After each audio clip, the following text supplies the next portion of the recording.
people, it's ScionVise, and welcome back to Breaking the Backlog for July 2021. Man, this year's just flying by, isn't it? I was able to get several new games beaten this month, partially because I didn't have a whole lot of new stuff on my plate, but that will probably change in August once my copy of Neo: The World Ends With You arrives. Anyways, on to the games.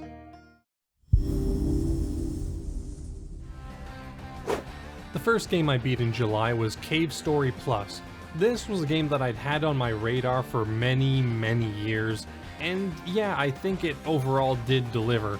It's a 2D exploratory platformer, kinda like a Metroidvania, but I think it's a bit too linear to actually be one in my eyes. You play as, quote, a robot that woke up and is trying to figure out what's going on.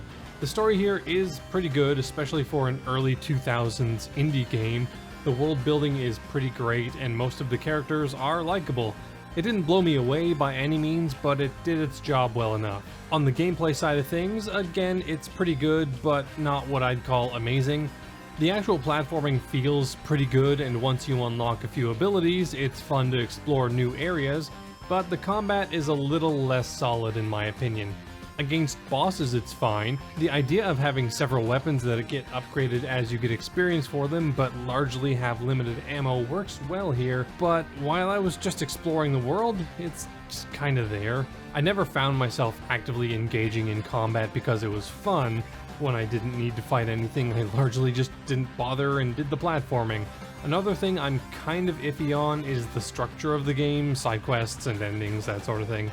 There are several ending variants you can get by doing certain things, finding certain items, etc. The issue is that you can get locked into specific endings or plot threads without even knowing that you've done something or that there was even another way to go about it. You kinda just need to know beforehand, and I never really liked that sort of design. You can't shame me for a choice I made without even being told that there was a choice to make, you know?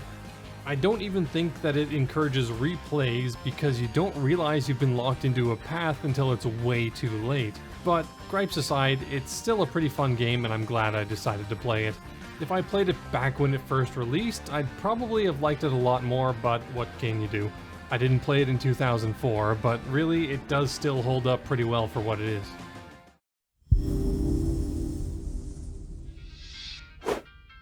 The second game I beat in July was Deltarune Chapter 1.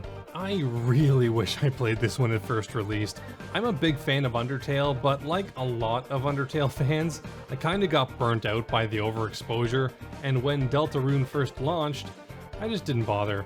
Man, is it great though. From a narrative perspective, it's fantastic reimagining a lot of Undertale's characters in a completely new setting along with completely separate themes. I really like the lack of control idea that goes with it. It gives a lot of options and choices, and it either dismisses them, makes those choices not matter, or just doesn't let you actually make the choice. In contrast to Undertale, it really does feel different. I really appreciate this exploration of ideas, completely opposite of what Undertale dug into. But the gameplay is where Deltarune really shines. It's a turn-based RPG, just like Undertale was, but the gameplay here is way different. The combat is more like a traditional RPG, unlike Undertale, but with the themes that Deltarune is going for, this works so well. And the core mechanics here are so good, not only expanding on the Mercy mechanics from Undertale, but creating a fun and interesting combat system in its own right. Like giving you tension points for your special actions by dodging enemy bullets narrowly, and having multiple characters with their own special abilities and temperaments, it's fantastic. It's really early and I don't want to completely commit to this, but if Deltarune continues and gets to be as full of an experience as Undertale was, I genuinely feel it could end up being the better game. But for now, this was pretty much just a teaser for what's to come, and I am very much on board.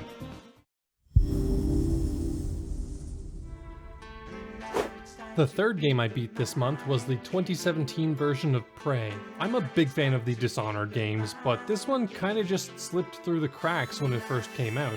I'm really glad I went back and finished it though, because it scratches a lot of those same itches, but in very different ways. The gameplay in the broadest strokes is fairly similar to the Dishonored games.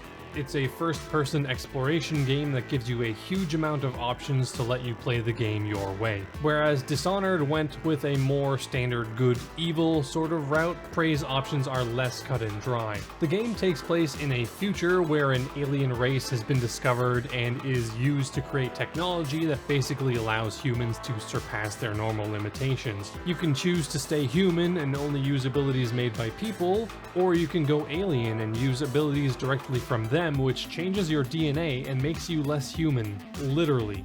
The structure of the game is really interesting, being one big area rather than several smaller mission hubs like in Dishonored, and that ends up being both a blessing and a curse. In the early game, it's great because you're eager to explore and have lots of different ways to do that, and by the end you have more resources and travel options to help you get around a lot more quickly.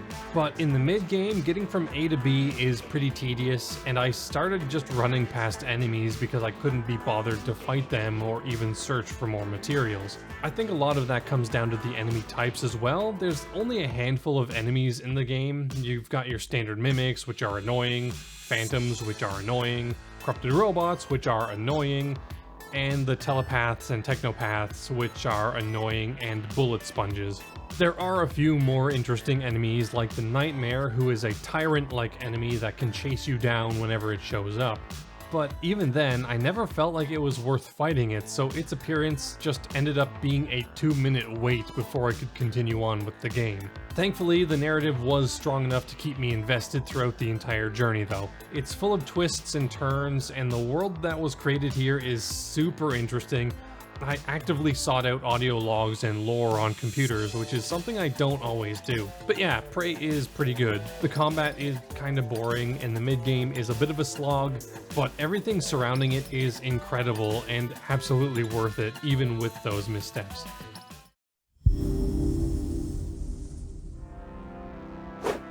Fourth game in July was Super Hot. There really isn't a whole lot to say about this one. The footage kinda speaks for itself. It's a puzzle shooter where time only moves when you do, for the most part at least. It was a ton of fun figuring out each level, and the core gameplay is just a blast. To be completely honest, I didn't pay attention to the story much. It tries to mix the game and reality together, and it's kinda cool. Probably a direct response to early demos, thinking that there couldn't be a story in the game. But I guess it just didn't grab me too much. But whatever, it's only like 2 hours long, and I had a ton of fun throughout it, so if you haven't played Super Hot yet, definitely try it out. It's great.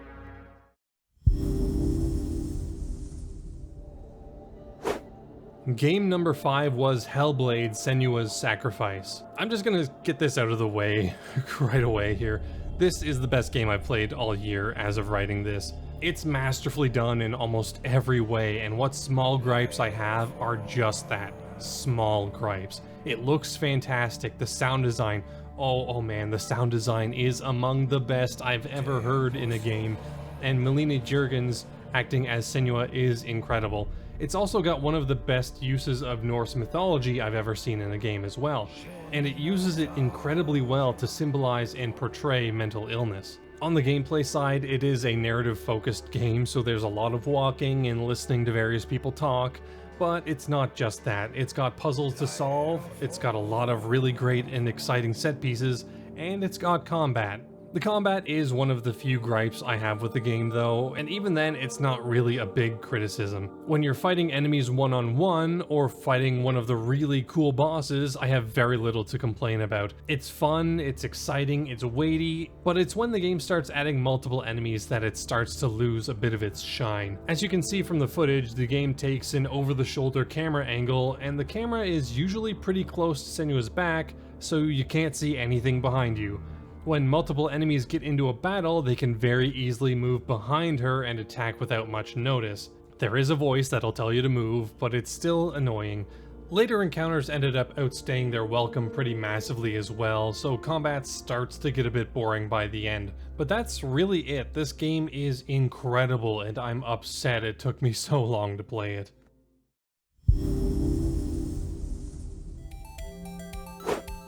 And finally, the last game I played in July was Phoenix Wright: Ace Attorney. I got the trilogy on Switch when it first released and got about halfway through the first game, but then just kinda forgot about it. So, going through Aviary Attorney reminded me that I should probably play the games that inspired it at some point too. So, here we are.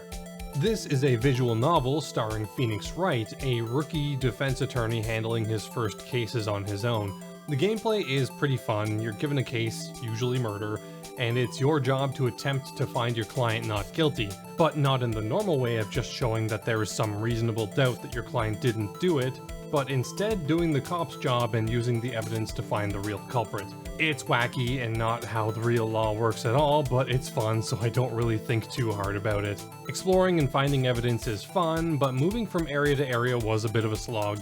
You can't just go to any place you want whenever you want to. Some areas are only accessible through others, so if you, say, want to get to Edgeworth's office, you have to go from Phoenix's to the parking garage and then to his office, instead of going straight through.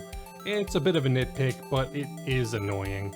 The biggest draw of the game for me, though, was its cast of characters that it introduces. From Phoenix and his allies like Mia and Maya, to the amazingly named Detective Dick Gumshoe, and all of the suspects, witnesses, and culprits, I loved getting into a new case just to see what new people would show up. Small nitpicks aside, I did have a lot of fun playing it, and the characters were a huge part in that. I can't wait to continue on into the next games.